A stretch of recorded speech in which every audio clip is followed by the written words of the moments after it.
First lecture attend नहीं किया तुमने ना, छोड़ती रहो।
हाँ, सो किसी भी एक्सिस ऑफ रोटेशन के about whatever moment of inertia we are getting, यहाँ पर इसीलिए मैंने ICM नहीं लिखा, क्योंकि अभी हम नेक्स्ट सेगमेंट में we are going to discuss about ये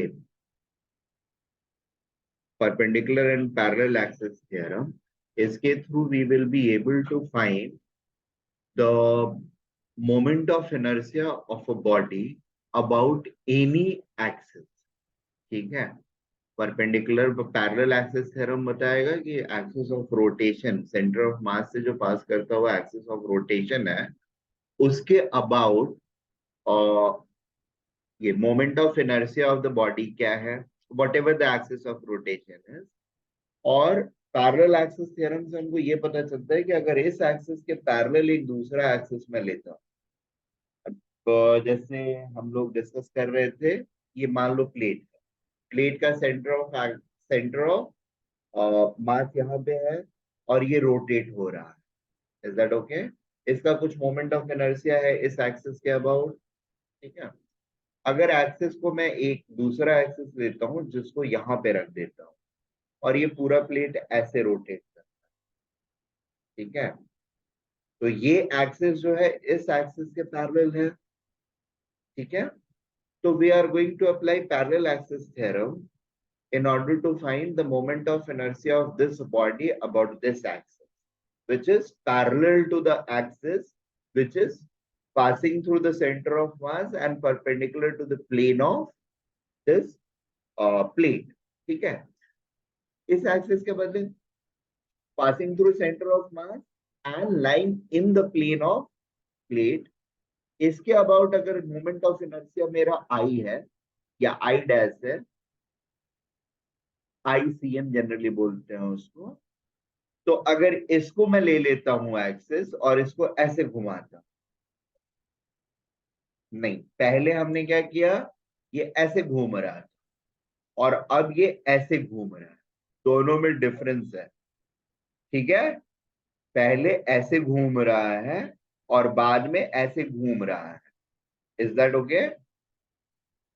तो यहां पर भी फिर से हमारा इनिशियल जो होगा वो ये हो जाएगा, इसके about centre of mass and in the plane of plate, and बाद में पैरेलल एक्सिस अप्लाई करके एक्सिस को हम शिफ्ट कर लेंगे, यहाँ पर सेपरेशन पता चल जाएगा, and then we are going to find the ये moment of inertia about this axis.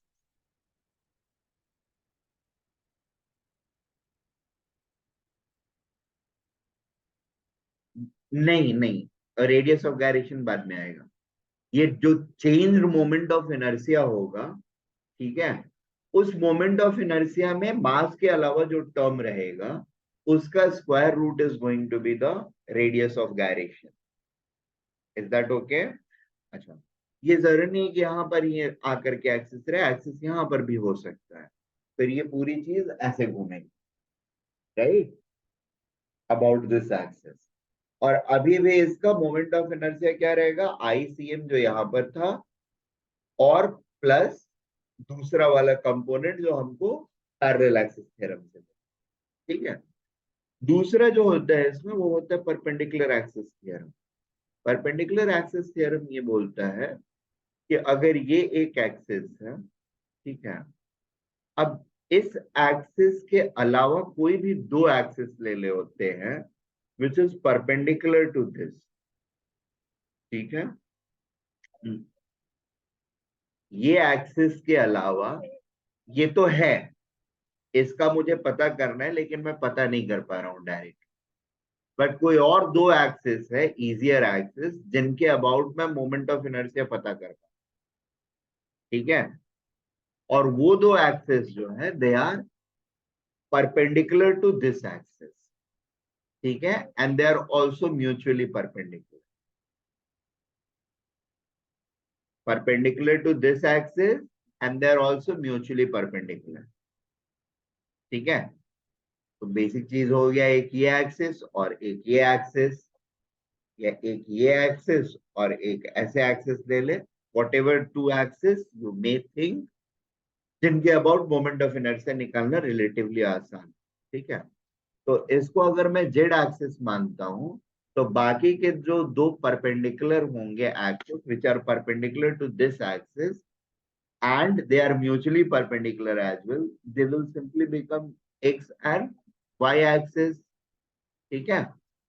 तो इसमें ये बोलता है कि I z is going to be equal to ix plus iy, I z will be equal to ix plus iy। हाँ, हर radius, हर particle का distance जो होगा उसका, जैसे इसके साथ उसका पोजीशन जो रहेगा, डिस्टेंस जो रहेगा, that can always be projected as a sum of its distance from X axis and Y axis, और दोनों का स्क्वायर, ठीक है। तो यहां से किसी पार्टिकल का जो डिस्टेंस होगा, दैट डिस्टेंस का square will be equal to the distance of that particle from x-axis का स्क्वायर प्लस y-axis का स्क्वायर, ठीक है। इस एक्सिस से किसी भी पार्टिकल का जो डिस्टेंस होगा उसका square will be simply the sum of the distance of that particle from x-axis का स्क्वायर प्लस y-axis से उस पार्टिकल के डिस्टेंस का स्क्वायर, ठीक है। That is perpendicular axis theorem. Making sense?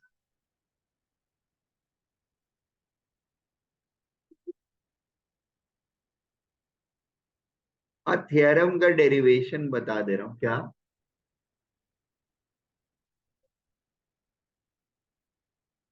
Use किया था एक जगह पे, ठीक है।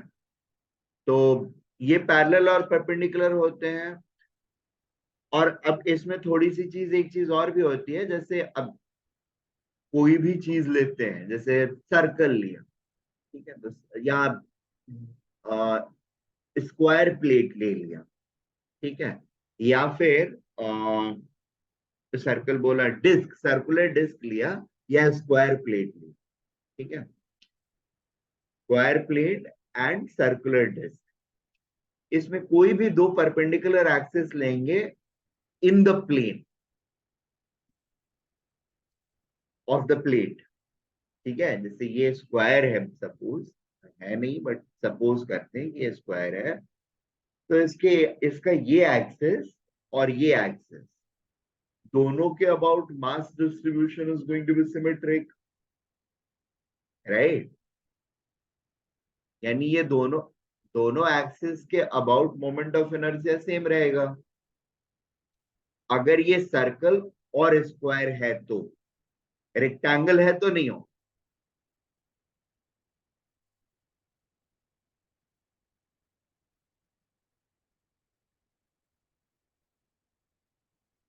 Two axes lie, two perpendicular axes lying in the plane of that body and perpendicular to each other, ये दूसरा वाला ये, और तीसरा तो ये वाला एक्सिस है ना। हाँ, तो parallel axis, sorry perpendicular axis theorem में ये तो हो गया कि I Z is equal to I X plus I Y. अब इसमें एक सब केस ये रहता है कि अगर सिमेट्रिकल बॉडी है तो आई एक्स और आई वाई दोनों इक्वल रहेगा। तो I Z will be equal to I X plus I Y, that is two I X. ठीक है, तो अपना वाला केस अब देखो, जब ये इन द एक्सिस ऑफ ये सर्कुलर डिस्क में जब हम आ रहे हैं, ठीक है, इसके अबाउट एम आर स्क्वायर था सर्कुलर डिस्क का, sorry M R square by 2 था डिस्क का, और रिंग का एम आर स्क्वायर था। रिंग को जब ऐसे घुमाने लगते हैं, वो एक सिमेट्रिकल डिस्ट्रीब्यूशन है आई एक्स आई वाई, तो I Z is equal to M R square which is equal to 2 I X. ठीक है, इन द प्लेन वाला। ठीक है, तो I X will become M R square by 2। ठीक है, वो पूरा चीज करने की जरूरत नहीं थी, बट हाँ, बट वो फिर भी मैंने डेरिवेशन करा के दिया सो दैट एक तो ये चीज है कि आपको समझ में आए कि डेरिवेशन करने कैसे हैं। ठीक है, how to apply your mind using the basic things to derive things. ठीक है, फिजिक्स की सबसे पहली लर्निंग यही होती है कि how you are using the basic ideas to derive, I mean, physical relationship in any given scenario. Knowing the definition of variables, how you are going to derive a relationship among them.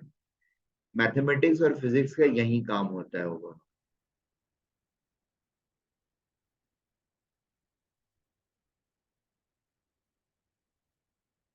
Rectangular में नहीं कर सकते हैं क्योंकि वो symmetrical नहीं है।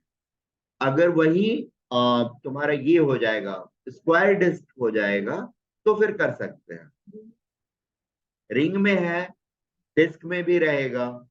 ठीक है, एम आर स्क्वायर बाई 2 ऐसे है, और ऐसे जब होने लगता है डिस्क तो एम आर स्क्वायर बाई 4 है, वो कराया है मैंने सर्कुलर डिस्क का। हाँ, तो नोट्स लेना चाहिए ना बेटा, क्या नहीं। सर्कुलर डिस्क का अगर परपेंडिकुलर टू, अरे तुमने बोला कि वो मोटी अब मुझे लगा नहीं क्यों बोल रहे। So perpendicular to the disk, it's mr square by 2. Perpendicular to the plane of disk, passing through center of mass, it's mr square by 2. And parallel, passing through center of mass and in the plane of disk, it is mr square by 4. ठीक है, तो ये directly हमारा ये perpendicular axis theorem से वो चीज हो करके आ जाएगा। ठीक है,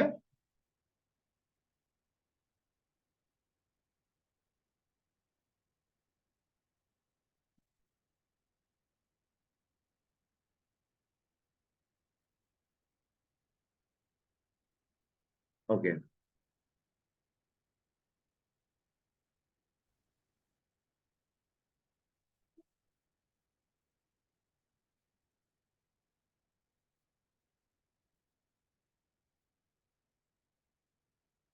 ही इज,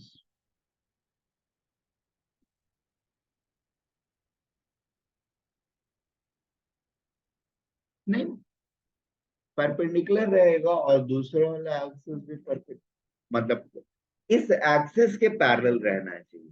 ठीक है, हाँ, हम, अरे वो हेडिंग है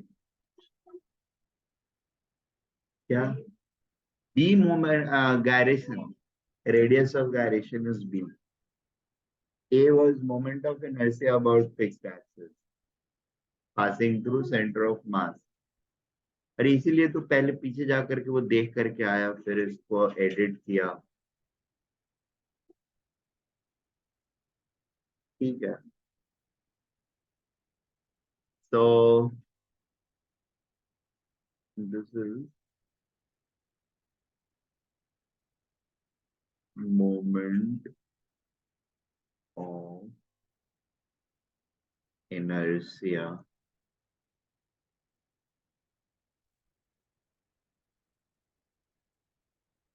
हाँ ऑफ रिजिड बॉडी ये भी है, उसमें था about an axis passing through centre of मास, ठीक है। Moment of inertia of rigid body about any independent axis of, moment of inertia of a rigid body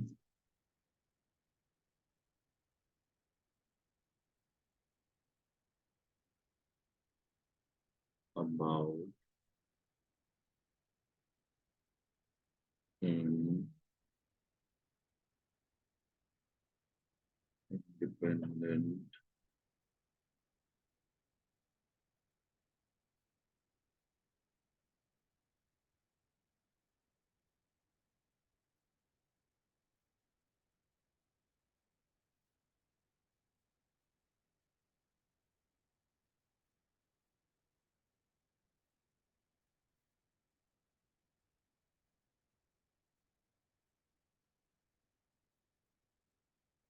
independent axis of rotation। इसके लिए हमारे पास दो थ्योरम्स हैं।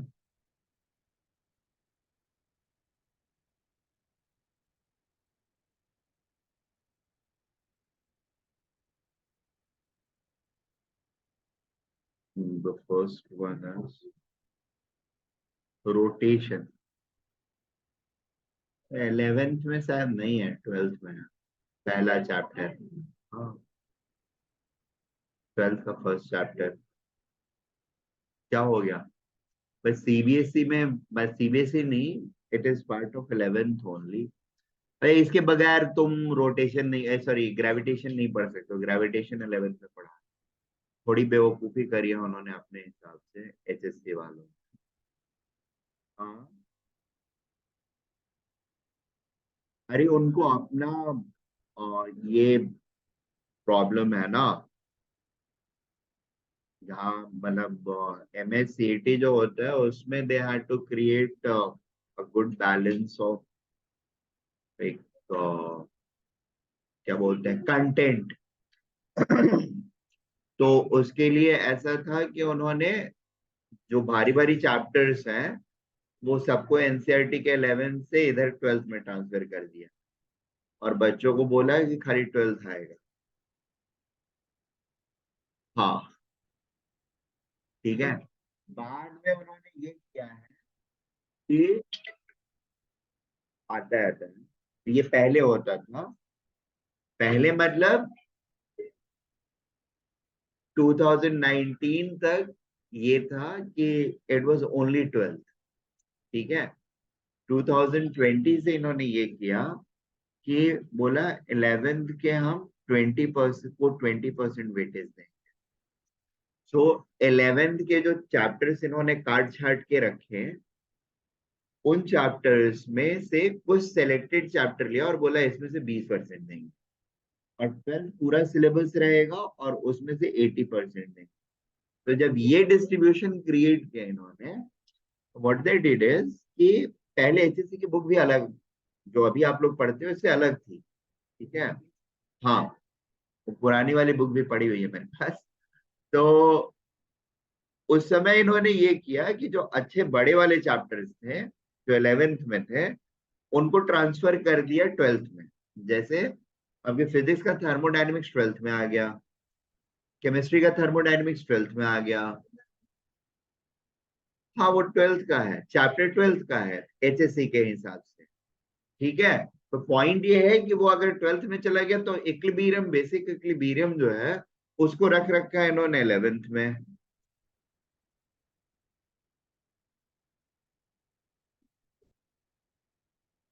हर जगह वो वही किया कि डेफिनेशन। हाँ ओमिट नहीं हो, बाकी सब 12th में पढ़ना है। अच्छा इसमें से भी ओमिट करा दिया है। तो इस चक्कर में इन लोगों ने मतलब थोड़ा सा डिस्ट्रीब्यूशन जो है ना वो बहुत ही ऑकवर्ड कर रखा है। उसके हिसाब से चलेंगे तो फिर प्रॉब्लम होने लगे। फिर मेरा क्लासरूम भी कॉलेज का क्लासरूम बन जाएगा। डेफिनेशन लिख करके बोलूंगा याद कर लो।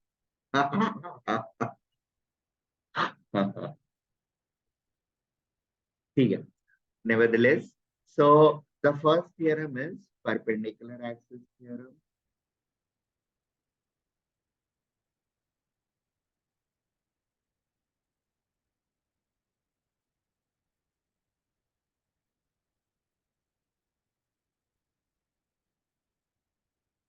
Perpendicular